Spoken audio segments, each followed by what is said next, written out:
വാക്കുകൾക്കിടയിലൂടെ വായിച്ചെടുക്കുക എന്നൊക്കെ പറയും, വരികൾക്കിടയിലൂടെ വായിച്ചെടുക്കുക.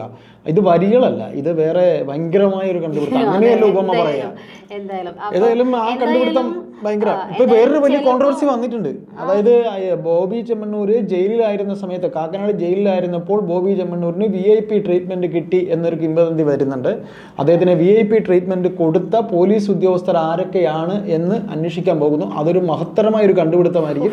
ആ കണ്ടുപിടുത്തത്തിനായിട്ട് അല്ല, അതാണ് പറയുന്നത്, അദ്ദേഹത്തിനെ സഹായിച്ചവരെ കണ്ടുപിടിക്കാൻ ഒരു ഭയങ്കര കണ്ടുപിടുത്തമായി അതൊരു റിപ്പോർട്ടാക്കി ഒരു ഫയലായി P ശശിയുടെ അടുത്ത് വരും. P ശശി അത് മുഖ്യമന്ത്രിക്ക് കൊടുക്കും. ഇപ്പൊ ഈ പറഞ്ഞ കൊടിസുനി വേറെ ആരൊക്കെയാന്ന് പറഞ്ഞേ? കിർമാണി മനോജ് ഉണ്ട്, പിന്നെ വേറെ ആരൊക്കെയാ? കുഞ്ഞനന്ദന് വേറെയാണ്, അദ്ദേഹം മരിച്ചതിനെ കുറിച്ചൊന്നും പറയണ്ട. അപ്പൊ അതുകൊണ്ട് അങ്ങനെ അന്വേഷണം വരുന്ന ഒരു വാർത്ത ഉണ്ട്. അത് നമ്മൾ ഇതിന്റെ പ്രതികൾ മുഴുവൻ അതിനകത്ത് കിടന്നത് ആഡംബര സുഖങ്ങളോടുകൂടി. ഐശ്വര്യ എന്താ വിചാരിക്കുന്നത്? ഈ കൊടിസുനി, കിർമാണി മനോജ്, പിന്നെ ആരൊക്കെയാ പ്രതികളെന്ന് പേര് പറയാനറിയില്ല, അവരെല്ലാം തന്നെ നമ്മുടെ കേരള സർക്കാരിന്റെ മുദ്ര, നമ്മൾ കേരള സർക്കാർ എന്ന് പറയുന്നത് പോലെ അവരും ഈ പറയുന്ന കേരള സർക്കാരിന്റെ സ്വന്തം, മുഖ്യമന്ത്രിയുടെ സ്വന്തം, P ശശിയുടെ സ്വന്തം, പിന്നെ അവര് ഇനി വേറെ ആരുടെയൊക്കെ സ്വന്തം എന്ന് നമുക്ക് പതിയെ, അവരാണോ അവരുമായിട്ട് കമ്പയർ ചെയ്യുമ്പോൾ ഈ ബോബിയൊക്കെ ആരാ?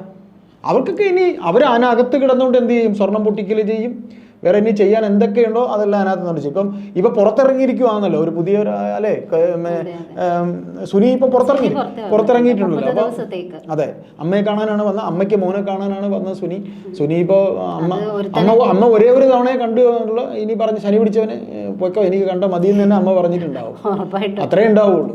അപ്പോ ഇതിനകത്ത് നമ്മൾ ഇപ്പൊ പറഞ്ഞല്ലോ, ഇപ്പോ ബോബി ചെമ്മണ്ണൂർ എന്ന് പറയുന്ന വ്യവസായിയെ കാക്കനാട് ജയിലിൽ 3 ദിവസം അല്ലെങ്കിൽ 4 ദിവസമെങ്കിലും 4 ദിവസം കിടത്തിയ സർക്കാർ, അങ്ങനെയാണ് പറയാൻ പോകുന്നത്. അതായത് വിപ്ലവം, അതാണ് വിപ്ലവം. അതായത് വിപ്ലവം എന്ന് പറയുന്ന ഒരു കാര്യം, അതായത് തിരിച്ച് ചോദിക്കുന്നത്, സാധാരണ സഖാക്കളോട് ചോദിക്കാനുള്ള ഒരു ചോദ്യം, ഇവിടെ UDF ഗവൺമെന്റ് ഇരുന്നാൽ ഇതേപോലെ ഒരു സ്വർണ്ണ ജ്വല്ലറിക്കാരനെ ഒരു ദിവസം ജയിലിൽ കിടക്കും. 3 ദിവസം കിടത്തി, അതൊരു വലിയ മെറിറ്റ് ആണ്. 3 ദിവസം അല്ലെ? അതും നമ്മുടെ അങ്ങ് എന്താ പറയാ, കോഴിക്കോട് മെഡിക്കൽ കോളേജിൽ കത്രിക മറന്ന് വെച്ചു ഒരു പെണ്ണിന്റെ വയറ്റില്. അത്ര നല്ല മനോഹരമായാണ് ചെയ്തിട്ട് വീണ ജോർജ് ഇതൊന്നും കണ്ടുപോലുമില്ല. ഒരു മാസക്കാലം അത് ദയവായി പറയരുത്. കാര്യം നമ്മൾ വർക്ക് ചെയ്ത സ്ഥാപനത്തില് നമുക്ക് ഒപ്പം ഞങ്ങളുടെ എക്സിക്യൂട്ടീവ് എഡിറ്ററായിട്ടൊക്കെ ഉണ്ടായിരുന്ന ഒരു ലേഡിയാണ് ഈ വീണ ജോർജ്. ഞങ്ങൾ വർക്ക് ചെയ്ത സ്ഥാപനത്തിൽ ഉണ്ടായിരുന്നു. അതുകൊണ്ട് അവരെ കുറിച്ചൊക്കെ ഞാനൊന്നും പറയാൻ യോഗ്യനല്ല. അതുകൊണ്ട് ഞാൻ പറയാം, എന്തായാലും അവര് പോലും കണ്ടില്ല, മുഖ്യമന്ത്രിയും കണ്ടില്ല. ഇപ്പോൾ അത് കഴിഞ്ഞിട്ട് കോഴിക്കോട് മെഡിക്കൽ കോളേജിൽ തന്നെ ഒരു സർജറി കഴിഞ്ഞ് കിടക്കുന്ന യുവതിയെ ബലാത്സംഗം ചെയ്തു. അത് 1 മാസക്കാലം അവര് നിരാഹാരം കിടന്നിട്ട് പോലും അവർക്ക് വേണ്ടിയിട്ട് നീതി കിട്ടാത്ത അവസ്ഥ. ചാനൽ ചർച്ചകളിൽ നിശ്ചിതമായി ഡിബേറ്റിലിരുന്ന് ഇത്തരം കാര്യങ്ങളെ വളരെ കണിശതയോടെ വിമർശിച്ചിരുന്ന ഒരു വ്യക്തിയാണ് ഈ ആരോഗ്യമന്ത്രി. അപ്പോൾ ആ റോള് മാറി ഈ റോള് വന്നപ്പോൾ അവർക്ക് പിടികിട്ടിക്കാണും. വിമർശിക്കാൻ എളുപ്പമാണ്, കാര്യം നടപ്പിലാക്കാൻ പാടാണ്. എന്നാലും നമുക്ക് ഇതിലേക്ക് തന്നെ വരാം. അതായത് ഈ അന്വേഷണം ഇപ്പോൾ ബോബി ചെമ്മണ്ണൂരിനെ ആരൊക്കെയാണ് ഏറ്റവും നല്ല മെത്ത കൊടുത്തത്, ഏറ്റവും നല്ല പിന്നെ തലയിണ കൊടുത്തത്, ഏറ്റവും നല്ല രീതിയിൽ അദ്ദേഹത്തിനെ കിടക്കാൻ സഹായിച്ചത്, ഇരിക്കാൻ സഹായിച്ചത്, ഉടുക്കാൻ കൊടുത്തത്, തിന്നാൻ കൊടുത്തത്, സ്റ്റീൽ ഗ്ലാസിന് പകരം ചില്ല് ഗ്ലാസ് കൊടുത്തത്, ബഹുമാനപ്പെട്ട പ്രേക്ഷകരെ അതിന്റെ അന്വേഷണം ഉടൻ തന്നെ ഉണ്ടാവും. അത് നടക്കുന്നതാണ് വാർത്ത. തീർച്ചയായിട്ടും അതിനും ഒരു പ്രത്യേക അന്വേഷണ സംഘമുണ്ട്. ഏതായാലും അതെ, അതായത് അതിലേക്ക് പോകുന്നത് നമ്മുടെ P ശശിയുടെ നേതൃത്വത്തിൽ. അല്ല, അതിലേക്ക് റൂട്ട് അത്രമാത്രം നല്ലവനും സംസ്കാരം. അല്ല, ഐശ്വര്യ പറയുന്നതേ, ഞാൻ അതിലേക്കൊരു റൂട്ട് വെട്ടി ഇങ്ങനെ വരികയായിരുന്നു, അതിനിടയ്ക്ക് ഐശ്വര്യ കയറി ഇടപെട്ടു. അതായത് ഇതിൽ ഈ അറസ്റ്റ് ചെയ്യപ്പെട്ട ബോബി ചെമ്മണ്ണൂർ എന്ന് പറയുന്ന വ്യക്തി ഈ പറഞ്ഞ കാരണം ഇതൊന്നുമേ അല്ല. ഒരു ബഹുമാനപ്പെട്ട പൊളിറ്റിക്കൽ സെക്രട്ടറി എന്ന് പറഞ്ഞാൽ ഇത് ബോബി ചെമ്മണ്ണൂരും അദ്ദേഹവും തമ്മിൽ താരതമ്യപ്പെടുത്തുമ്പോൾ ബോബി ചെമ്മണ്ണൂർ ഒന്നുമല്ല എന്ന് പാർട്ടിക്കകത്ത് തന്നെ പറഞ്ഞു കേട്ട സംസാരമാണ്.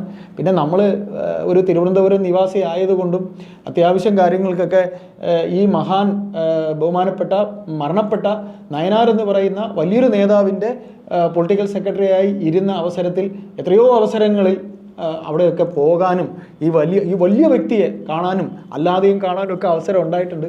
അദ്ദേഹം എന്ത് വന്നാലും ബോച്ച എന്തായാലും അദ്ദേഹത്തിൻ്റെ അത്രയൊന്നും വരത്തില്ല. പിന്നെ ഇപ്പം അതും കൂടെ നമുക്ക് പറയാം. അതായത് നമ്മുടെ ബഹുമാനപ്പെട്ട മുഖ്യമന്ത്രിക്ക് ഇപ്പം ഞങ്ങളിത് വിമർശിക്കുന്നു, ഇനി നാളെ ഇനിയിപ്പോൾ എനിക്കോ അതെ ഇനി ഈ ഐശ്വര്യക്കോ ഇനി നമ്മളെ ഇനി തീവ്രവാദികൾ ബോംബ് വെച്ച് കെട്ടിടം തകർത്തവനെയൊക്കെ പോലെ ഇനി നമ്മളെ പിടിക്കുമെന്നൊന്നും അറിയത്തില്ല. പിടിക്കുകയാണെങ്കിൽ വാർത്തയായിട്ട് അത് നിങ്ങളും അറിയും.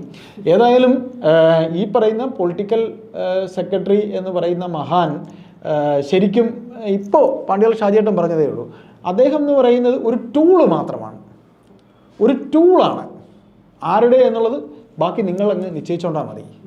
അപ്പോൾ ബോച്ചെ ഒന്നുമല്ല. ഇനി ഐശ്വര്യ പറയുന്നേക്കാളും വലിയവര് മുഖ്യമന്ത്രിയുടെ സ്വന്തമായിട്ട് കൂടെ തന്നെ ഇരിക്കുന്നുണ്ടല്ലോ. അപ്പോൾ അവരെയൊക്കെ സംരക്ഷിച്ച് പിടിച്ചുകൊണ്ട് ബോച്ചയ്ക്ക് പുറകെ പോയതൊക്കെ ഓർക്കുമ്പോ ഷെയിം ഓൺ യു എന്ന് പറയാനുള്ളൂ.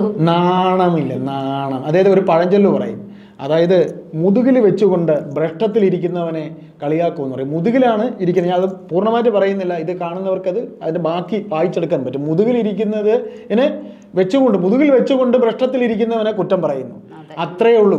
അതായത് ഇവിടെ ബോച്ച ചെയ്തത് എനിക്ക് തോന്നുന്നു, ഈ ഫോട്ടോ കാണുമ്പോൾ നമുക്ക് തോന്നുന്നു കുന്തി ദേവി എന്ന് പറഞ്ഞത് മേ ബി അന്നത്തെ ദിവസം ഒരു കാവ്യ ഡ്രസ്സൊക്കെ ഇട്ടിട്ടാണ് വന്നത്, തല ഇങ്ങനെയൊക്കെ കെട്ടിയിട്ട് കാവ്യ ഡ്രസ്സൊക്കെ ഇട്ടിട്ടാണ് വന്നത്. അപ്പോൾ ഒരു യോഗിനി ആ ഒരു ടച്ചിൽ പറഞ്ഞതായിരിക്കാം, അല്ലായിരിക്കാം. എന്താണെങ്കിലും ഈ ചേട്ടൻ പറഞ്ഞതുപോലെ തന്നെ മുതുകിൽ വെച്ചിട്ട് ഭ്രഷ്ടത്തിലിരിക്കുന്നതിനെ കുറ്റം പറയുക എന്നൊരു പഴഞ്ചൊല്ല് പറയും, അത്രയേ ഉള്ളൂ. ഏതായാലും കറക്റ്റ്. അല്ലെങ്കിൽ നമുക്കിതിൽ ഒന്നേ പറയാനുള്ളൂ, CPM എന്ന് പറയുന്ന രാഷ്ട്രീയ പാർട്ടിയുടെ ഈ പറയുന്ന അവരുടേതാണ് മുഖ്യമന്ത്രി പിണറായി വിജയൻ. അദ്ദേഹത്തിന് പൊളിറ്റിക്കലി സഹായിക്കാനായി ഉള്ളൊരു പോസ്റ്റാണ് ഈ പറയുന്ന പൊളിറ്റിക്കൽ സെക്രട്ടറി എന്ന പോസ്റ്റ്.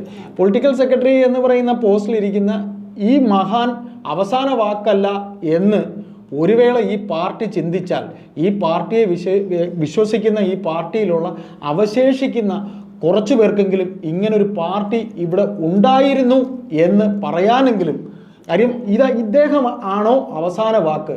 ബഹുമാനപ്പെട്ട മുഖ്യമന്ത്രി, താങ്കൾ വൈകാതെ തന്നെ എല്ലാം അറിയും, ഇങ്ങനൊരു മഹത് വ്യക്തി ആ പീഠത്തിൽ ഇരിക്കുന്നത് എന്ന് നിരവധി സഖാക്കൾ താങ്കളുടെ നാട്ടിൽ നിന്ന് തന്നെ താങ്കളോട് പറയാതെ പറഞ്ഞതായിട്ട് തന്നെ ഈ ഞങ്ങൾക്കറിയാം.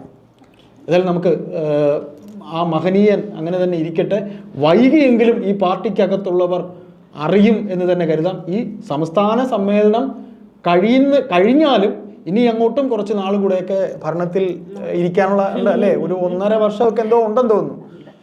എന്തായാലും നമുക്ക് കാത്തിരുന്ന് തന്നെ കാണാം. കാര്യം ബോച്ചെ അത്രത്തോളം ഈ പറഞ്ഞ വ്യക്തിയോളം അത്രത്തോളം കുഴപ്പക്കാരനല്ല. ബോച്ചയുടെ സ്ഥാപനത്തിലാണ് ബോച്ചെ ഇത് സംസാരിച്ചിട്ടുള്ളത്. അല്ലാതെ ഗവൺമെൻറ് വക സർക്കാരിൻ്റെ കെട്ടിടത്തിൽ സർക്കാർ കൊടുത്തിരിക്കുന്ന സീറ്റിൽ ഇരുന്നു കൊണ്ട് ചെയ്യാൻ പാടില്ലാത്തത് ഒന്നും തന്നെ ബോച്ചെ ചെയ്തിട്ടില്ല.